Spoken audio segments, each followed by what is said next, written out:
قصہ حابیل و قابیل۔ اللہ تعالیٰ نے اپنے آخری رسول حضرت محمد خاتم الانبیاء شافعی روز جزا صلی اللہ علیہ وسلم کو ارشاد فرمایا کہ آپ اہل کتاب اور پوری امت کو حضرت آدم علیہ السلام کے 2 بیٹوں کا قصہ سنا دیجیے۔ یہ ارشاد اس حکمت کے تحت ہوا کہ واقعات ماضیہ اور گزشتہ اقوام کی سرگزشت اپنے دامن میں بہت سی عبرتیں اور نصیحتیں رکھتی ہیں۔ وہی تاریخ کی اصل روح ہے، اور ان میں بہت سے احوال اور واقعات ایسے بھی ہوتے ہیں جن پر مختلف احکامات شرعیہ کی بنیاد ہوتی ہے۔ انہی فوائد کے پیش نظر قرآن کریم کا اسلوب ہر جگہ ایسا ہے کہ موقع بموقع کوئی واقعہ بیان ہوتا ہے، اور جس پہلو سے عبرت یا نصیحت کو نمایاں کرنا مقصد ہوتا ہے اسی مناسبت سے واقعے کی تفصیل بیان کر دی جاتی ہے۔ حضرت آدم علیہ السلام کے دونوں بیٹوں کا یہ قصہ اسی اسلوب حکمت پر بیان کیا جا رہا ہے۔ اس میں موجودہ اور آئندہ نسلوں کے لیے بہت سی عبرتیں اور واعظ ہیں۔ اس قصے میں قتل ناحق کی برائی اور اس کی تباہ کاری کا بیان کر کے قوم کو اس اعتدال پر لانا مقصود ہے کہ جس طرح حق کی حمایت اور باطل کو مٹانے میں قتل و قتال سے جی چرانا غلطی ہے، اسی طرح ناحق قتل و قتال پر اقدام دین و دنیا کی تباہی ہے۔ اس تمہید کے بعد ان دونوں بیٹوں کا واقعہ جو صحیح روایات سے ثابت ہے نقل کیا جاتا ہے۔ جب حضرت آدم علیہ السلام اور حضرت حوا علیہ السلام دنیا میں تشریف لائے اور توالد و تناسل کا سلسلہ شروع ہوا تو ہر ایک حمل سے ان کے 2 بچے پیدا ہوتے تھے، ایک لڑکا اور ایک لڑکی۔ اس وقت جب حضرت آدم علیہ السلام کی اولاد میں سوائے بہن بھائیوں کے کوئی اور نہ تھا اور بہن بھائی کا آپس میں نکاح نہیں ہو سکتا، تو اللہ تعالیٰ نے اس وقت کی ضرورت کے لحاظ سے شریعت آدم علیہ السلام میں یہ خصوصی حکم جاری فرما دیا تھا کہ ایک حمل میں جو لڑکا لڑکی پیدا ہوں وہ آپس میں حقیقی بہن بھائی سمجھے جائیں اور ان کے درمیان نکاح حرام قرار پائے گا۔ البتہ دوسرے حمل سے پیدا ہونے والی لڑکی پہلے حمل سے پیدا ہونے والے لڑکے کے لیے حقیقی بہن کے حکم میں نہیں ہوگی، اور ان کے درمیان رشتہ ازواج اور نکاح جائز ہوگا۔ پھر یہ ہوا کہ پہلے لڑکے قابیل کے ساتھ جو لڑکی پیدا ہوئی وہ بہت حسین و جمیل تھی، اور دوسرے لڑکے حابیل کے ساتھ پیدا ہونے والی لڑکی اتنی خوبصورت نہیں تھی۔ جب نکاح کا وقت آیا تو ضابطے کے مطابق حابیل کی بہن سے قابیل کی شادی اور قابیل کی بہن سے حابیل کی شادی قرار پائی۔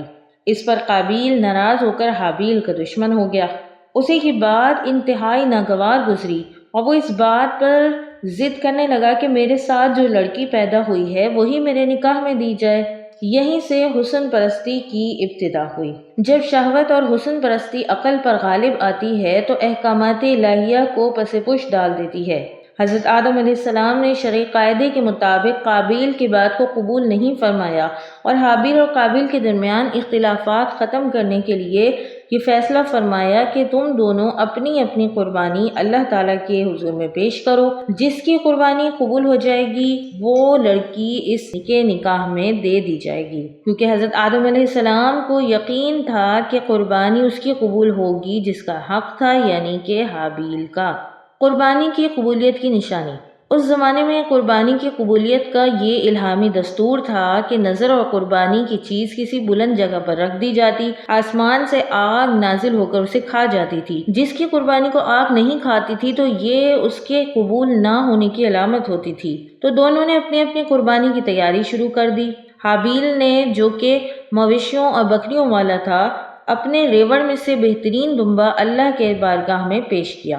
قابیل کاشتکار تھا، اس نے بہت ہی ردی قسم کے غلے کا ایک ڈھیر پیش کیا، دل میں یہ خیال چھپائے رکھا کہ میری قربانی قبول ہوگی یا نہیں ہوگی مجھے اس کی پرواہ نہیں، حابیل کسی صورت میں میری بہن سے نکاح نہیں کر سکتا۔ یہ کہ دونوں نے اپنی اپنی قربانی پہاڑ پر جا کر رکھ دی۔ پھر حضرت آدم علیہ السلام نے دعا کی اور آسمان سے ایک آگ آئی اور حابیل کی قربانی کو کھا گئی۔ قابیل کی قربانی اسی طرح پڑی رہی اور اس طرح قبولیت قربانی کا شرف حابیل کے حصے میں آیا۔ قابیل کو اپنی ناکامی کے ساتھ ذلت کا منہ دیکھنا پڑا۔ وہ اپنی اس توہین کو کسی طرح برداشت نہیں کر سکا اور اس کے دل میں حسد کی آگ جل اٹھی۔ اس نے حابیل سے صاف کہہ دیا کہ تو اس لڑکی سے نکاح کرنے سے باز آ جا، ورنہ میں تجھے جان سے مار ڈالوں گا۔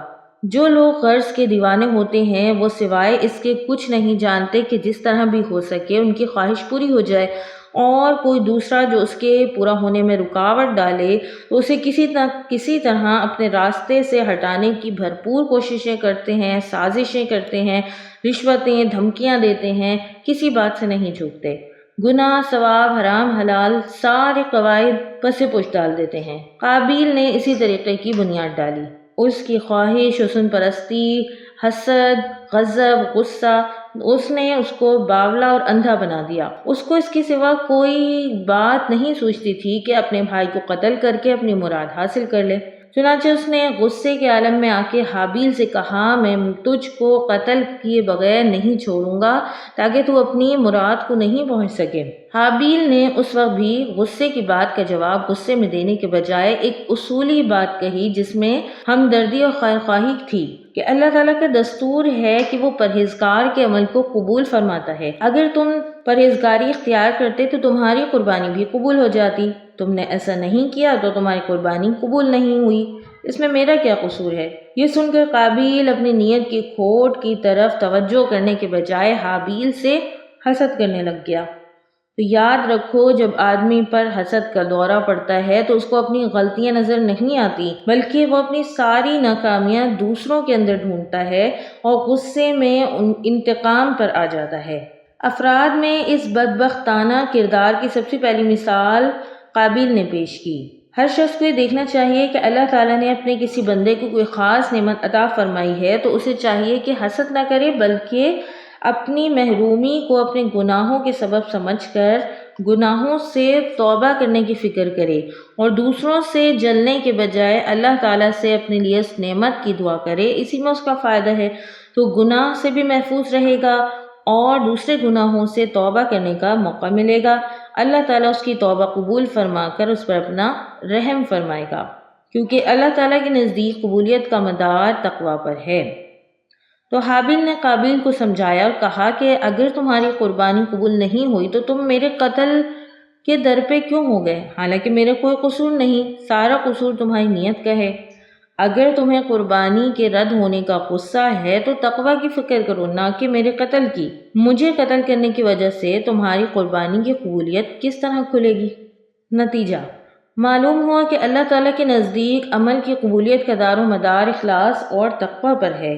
حضرت علی رضی اللہ عنہ کا ارشاد ہے کہ آپ نے فرمایا، تقویٰ کے ساتھ کوئی بھی عمل تھوڑا عمل بھی کم نہیں ہوتا۔ جو عمل قبول ہو جائے وہ عمل قلیل کیسے ہو سکتا ہے؟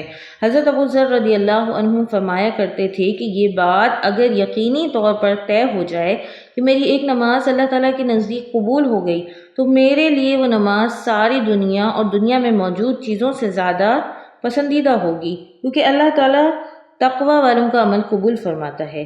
مختصر یہ کہ جب حابیل نے دیکھا کہ مجھے قتل کرنے کے لیے قابیل اقدام کر رہا ہے تو اس نے کہا، اے بھائی میں تو کسی طرح تجھ پر ہاتھ نہیں اٹھاؤں گا، میں اللہ تعالیٰ سے ڈرتا ہوں جس نے مجھ کو اور تم کو پیدا کیا ہے، ایک دوسرے کے جان و مال کے احترام کی ہدایت فرمائی ہے۔ اگر تم مجھے قتل کرو گے تو میرے قتل کا گناہ تمہارے سر پر ہوگا اور تم دوزخیوں میں سے ہو جاؤ گے۔ لیکن اس نے ایک بات نہیں سنی اور اس نے حسد کی وجہ سے اپنے بھائی کو قتل کر دیا۔ قدرت نے انسان کے اندر ایک نفس لوامہ ودیعت فرمایا ہے جو ایک وقت تک جرم کے ارادے کے خلاف احتجاج کرتا ہے، یہاں تک کہ مختلف تعویلوں بہانوں سے آدمی اس کی زبان بند نہ کرنا پڑے۔ جو اس وقت تک کسی ارادے جرم کے خلاف احتجاج کرتا رہتا ہے یہاں تک کہ بہانوں سے آدمی اس کی زبان بند نہ کر دے۔ قابیل کو بھی اس مرحلے سے گزرنا پڑا، لیکن حسد اور حسن پرستی نے اس کو اس ہولناک جرم پر آمادہ کر لیا۔ تو یاد رکھیں کہ ابتدا میں ہر مجرم کو اس طرح جھجک پیش آتی ہے، لیکن جب وہ مسلسل جرم کرتا ہے تو بالکل بے باک ہو جاتا ہے، اور اس طرح کی کشمکش انسان کے سامنے ایک آزمائش کا میدان کھولتی ہے جس میں جیت اور شکست دونوں کے مواقع اور امکانات موجود ہوتے ہیں۔ اگر اس کشمکش میں وہ اپنے نفس کو زیر کر لے تو جیت جاتا ہے۔ قابیل نے اپنے نفس سے شکست کھائی اور اس کا نفس اس پر غالب آ گیا، اس وجہ سے وہ ناکام ہو گیا۔ چنانچہ قابیل نے اپنی خواہش کو پورا کرنے کے لیے حابیل کو قتل کرنے کا فیصلہ کیا، تو اس کی سمجھ میں نہیں آتا تھا کہ کیسے قتل کرے۔ شیطان انسان کا ہمیشہ کا دشمن ہے۔ اس نے قسمیں کھائی تھیں کہ میں ضرور انسان کو بہکاؤں گا، سیدھے راستے سے بھٹکاؤں گا۔ تو اپنی پرانی دشمنی کا بدلہ لینے کے لیے آیا، بھیس بدل کر قابیل کے سامنے آیا، پرندے کو پکڑ کر پرندے کا سر پتھر پر رکھا، اوپر سے دوسرا پتھر مار دیا۔ اس طرح قابیل کو قتل کرنے کا طریقہ سکھایا۔ اب قابیل تلاش میں تھا کہ موقع پا کر اپنے بھائی کو اسی طرح قتل کر دے۔ چنانچہ حابیل ایک دن سویا ہوا تھا تو قابیل نے ایک بھاری پتھر اٹھا کر اپنے بھائی کے سر پر مارا اور اپنے بھائی کو قتل کر دیا۔ اس طرح وہ دین و دنیا میں اس کا خسارہ ہوا۔ دنیا میں نقصان یہ ہوا کہ والدین ناراض ہوئے، بھائی جیسا ساتھی اور مددگار کھو بیٹھا، قیامت تک کے لیے رسوا ہو گیا۔ آخرت کا ظلم یہ ہوا کہ اس قطع رحمی کی وجہ سے اللہ تعالیٰ اس سے ناراض ہو گیا اور ہمیشہ کی سزا کا مستحق ٹھہرا۔ حدیث میں آتا ہے کہ 2 گناہ ایسے ہیں کہ ان کا بدلہ آخرت سے پہلے دنیا میں بھی ملتا ہے۔ ایک تو کسی کو بلا وجہ مارنا، دوسرا رشتہ داروں کو ستانا، جس کو قطع رحمی کہتے ہیں۔ قابیل نے دونوں جرم کیے۔ ایک روایت میں آتا ہے کہ اللہ تعالیٰ کے رسول حضرت محمد صلی اللہ علیہ وسلم نے فرمایا کہ دنیا میں جب بھی کوئی ظلم سے قتل ہوتا ہے تو اس کا گناہ حضرت آدم علیہ السلام کے پہلے بیٹے قابیل کی گردن پر ضرور ہوتا ہے کہ وہ پہلا شخص ہے جس نے ظالمانہ قتل کی ابتدا کی اور ناپاک سنت جاری کی۔ عبرت کا مقام۔ ان تمام احادیث سے ہمیں پتہ چلتا ہے کہ انسان کو اپنی زندگی میں کبھی کسی گناہ کی ایجاد نہیں کرنی چاہیے تاکہ وہ کل کو بدکاروں ظالموں کے لیے نئے حربے کا کام نہ دے، ورنہ یہ نتیجہ ہوگا کہ کائنات میں جو شخص بھی اس کام کو کرے گا تو اس کام کو ایجاد کرنے والا اس گناہ میں برابر حصے دار بنتا رہے گا اور ہمیشہ کی ذلت کا مستحق ٹھہرے گا۔ گناہ بہرحال گناہ ہے، لیکن گناہ کی ایجاد ہمیشہ کا وبال سر پر باندھ دیتی ہے۔ کہتے ہیں مقتول قاتل سے زیادہ طاقتور تھا، لیکن صرف تقوی اور اللہ کے خوف نے اس کو گناہ سے روکا، جو اللہ کے نیک بندوں کی خاص صفت ہے۔ حضرت عثمان غنی رضی اللہ عنہ پر باغیوں نے یورش کی۔ آپ مظلوم تھے، بے گناہ تھے، آپ کے خلاف گستاخیاں کی گئیں، صبر و تحمل کا پیکر تھے۔ صحابہ کرام رضی اللہ عنہم کی درخواستوں کے باوجود آپ نے اس بات کی اجازت نہیں دی کہ باغیوں کا مقابلہ کریں۔ صبر و شہادت کے ساتھ اپنی اس خواہش پر سختی سے کاربند رہے کہ امت محمدیہ صلی اللہ علیہ وسلم میں باہمی کشت و خون کا آغاز میرے ہاتھوں نہ ہو، اس لیے آپ نے فتنہ پروازوں کے مقابلے کی بالکل اجازت نہیں دی۔ حدیث میں آیا ہے کہ حضور صلی اللہ علیہ وسلم نے حضرت عثمان رضی اللہ عنہ کو پیش آنے والے فتنے کی خبر دی تھی اور وصیت فرمائی تھی کہ آدم علیہ السلام کے بیٹے کی طرح ہو جانا، اور یہ بھی وصیت فرمائی تھی کہ اللہ تجھ کو ایک خلافت پہنائے گا تو لوگوں کے کہنے سے اسے مت اتارنا۔ اس لیے عثمان غنی رضی اللہ عنہ دشمنوں کے نرغے میں ہوتے ہوئے بھی خلافت سے دستبردار نہیں ہوئے، باغیوں سے قتال نہیں کیا، صبر کے ساتھ اللہ کا کلام پڑھتے ہوئے جان دے دی، صبر و تحمل میں حابیل کا نمونہ بنے رہے، امت کے لیے بہترین رہنمائی فرما گئے کہ چاہے جان کی قربانی دینی پڑے، کسی گناہ کی ایجاد نہیں کرنی چاہیے، ورنہ قیامت تک اس کا برابر حصے دار بننا پڑے گا۔ دفن کرنے کے طریقے کی ابتدا۔ حابیل اللہ تعالیٰ کا مقبول بندہ، قابیل بارگاہ الہی سے راندہ کیا گیا تھا، تو ضرورت تھی کہ حابیل کے پاک جسم کی توہین نہ ہو اور نسل آدم علیہ السلام کی کرامت و بزرگی قائم رکھنے کے لیے مردوں کو دفنانے کی سنت قائم ہو جائے۔ کیونکہ اس سے پہلے کوئی انسان مرا نہیں تھا، اس لیے قتل کے بعد قابیل کی سمجھ میں نہیں آیا کہ لاش کا کیا کرے، کیونکہ یہ روئے زمین پر پہلا مردہ تھا۔ لاش کو کھلے میدان میں پڑا دیکھ کر درندوں نے کھانا چاہا تو قابیل نے مجبوراً اس لاش کو کندھے پر اٹھایا، مارا مارا پھرتا رہا اور حیران تھا کہ کہاں پھینکے۔ تو اللہ تعالیٰ نے ایک کوا بھیجا جو اپنی چونچ میں مردہ کوا اٹھا کے لایا، اپنی چونچ سے پنجوں سے زمین کو ریت کا گڑھا بنایا، اس میں مردہ کوے کو ڈال دیا، اوپر سے مٹی ڈال کر زمین برابر کر دی۔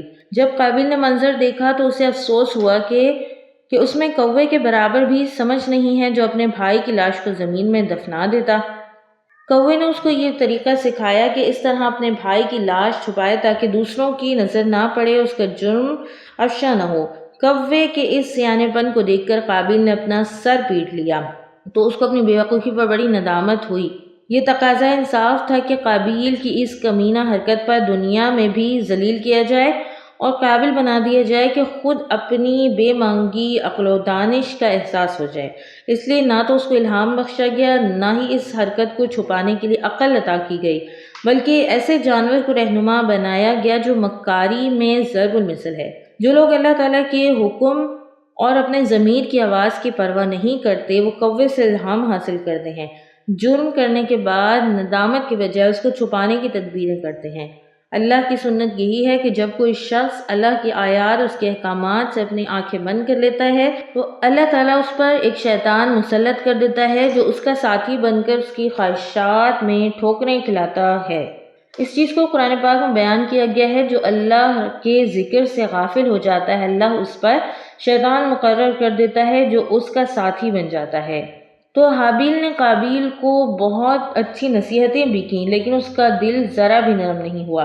وہ اپنی سنگ دلی کا مظاہرہ کر چکا اور اللہ کے غضب میں گھر گیا، اور اس گناہ کی وجہ سے قابیل جو اپنے حسن و جمال میں اپنی مثال رکھتا تھا وہ کالا پڑ گیا، اور اس ناحق خون کی وجہ سے کائنات کی ہر چیز متاثر ہوئی۔ درخت کانٹے دار ہو گئے، کھانے سڑنے لگے، پھلوں میں ترشی پیدا ہوئی، پانی شور ہو گیا، زمین غبار آلود ہو گئی۔ حضرت آدم علیہ السلام کو جب اس واقعے کا علم ہوا تو وہ 100 سال تک نہیں ہنسے۔ اللہ تعالیٰ کی کھرموں رحمتیں ہوں حضرت آدم علیہ السلام، اماں حوا اور حابیل پر، قیامت تک ہر توبہ کرنے والے والیوں پر، قیامت تک آنے والے ہر مرد اور عورت کی طرف سے کھرموں سلام ہوں ان کو، آمین۔